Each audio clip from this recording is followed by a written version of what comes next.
બરાબર સાર્થક થઈ.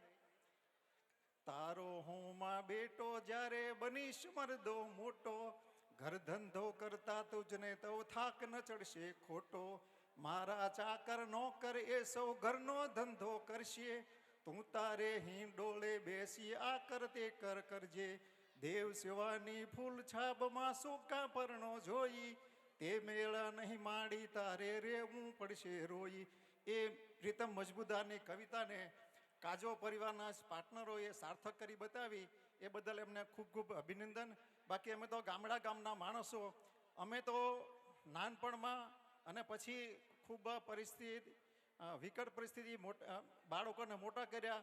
જ્યારે અમારે કહેવાતું હતું કે અમારી માતા અને પિતા જ્યારે એમ કહેતા હતા કે તમે હાકો કોહને વાળું પાણી, ભેળા ભાદરવે કરશું લાણી. એમાંથી અમે મોટા થયા અને અમારી ત્રીજી પેઢી આજે અમે દાખલ થયા ત્યારે જોયું હતું, એક નાનો 6-8 મહિનાનો બાળક હિંચકતું હતું ને 80 વર્ષના વૃદ્ધો, એટલે 4 પેઢીઓને ભેગી કરી બતાવી. એ બદલ કાજો પરિવારને ખૂબ ખૂબ અભિનંદન. બાકી આમ જુઓ તો આંસુ સૌનો પાણી જેવું પાણી, સુખનું છે કે દુઃખનું એ તો કોઈ શક્યું ના જાણી. એ આજે અમારી આંખમાં આંસુ સુખના હતા. ખરેખર અમે ઘણા બધા દુઃખો ભૂલી ગયા. અને છેલ્લે મનીષભાઈની ટીમને પરિવારને એટલું કહીએ, તુમ્હે ઓર ક્યા દૂં મેં દિલ કે સિવા, તુમકો હમારી ઉમર લગ જાય, તુમકો હમારી ઉમર લગ જાય. ભગવાન તમારા ધંધામાં ખૂબ ખૂબ સફળતા મળે અને તમે જે પરિસ્થિતિ આગળ આવ્યા એ બીજા માટે દાખલારૂપ બને અને તમે પણ ઉત્તરોત્તર પકડી દો એવી સૌ પ્રાર્થના તમને. જય હિન્દ. ખૂબ ખૂબ આભાર કાકા. બસ આ જ આમના માટે પ્રેમ હોય છે. આવો બધાને સાંભળવા છે. ભાઈ નાનો છોકરો છે. અચ્છા, હા હા, બોલો બોલો.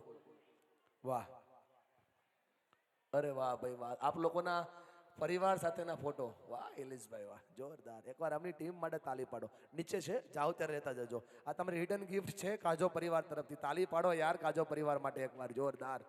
વાહ ભાઈ વાહ. કોઈને કઈ કેવું હોય તો આવી શકો છો. પહેલા એક આપણે બાળકને સાંભળીએ. હાજી બચ્ચા.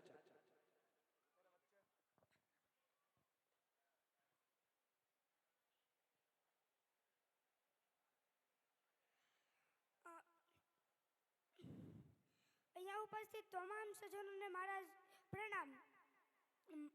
હું તમને આજે માતા પિતા વિશે થોડુંક કહેવા જઈ રહ્યો છું. મારો આ વિષય પસંદ કરવાનું કારણ એટલું જ છે કે ભારતમાં જેટલી સંખ્યામાં મંદિરો વધતા જાય છે, એટલી જ સંખ્યામાં વૃદ્ધાશ્રમો પણ વધતા જાય છે. માટે મેં આ વિષય પસંદ કર્યો છે. મિત્રો, આ વિષયની શરૂઆત હું एक पंक्ति थी करीश. आसमान में इतने तारे ना होते तो रात इतनी सुहानी ना होती. आसमान में इतने तारे ना होते तो रात इतनी सुहानी ना होती. अगर इस दुनिया में माँ बाप ना होते तो ममता कोई कहानी ना होती. अगर इस दुनिया में माँ बाप ना होते तो ममता कोई कहानी ना होती. મિત્રો, મા બાપ એટલે શું? મા બાપની વ્યાખ્યા કરવી ખૂબ જ મુશ્કેલ છે, પરંતુ મા બાપ એટલે કરુણાનો સાગર, વાત્સલ્યના પ્રેમની પ્રતિમા.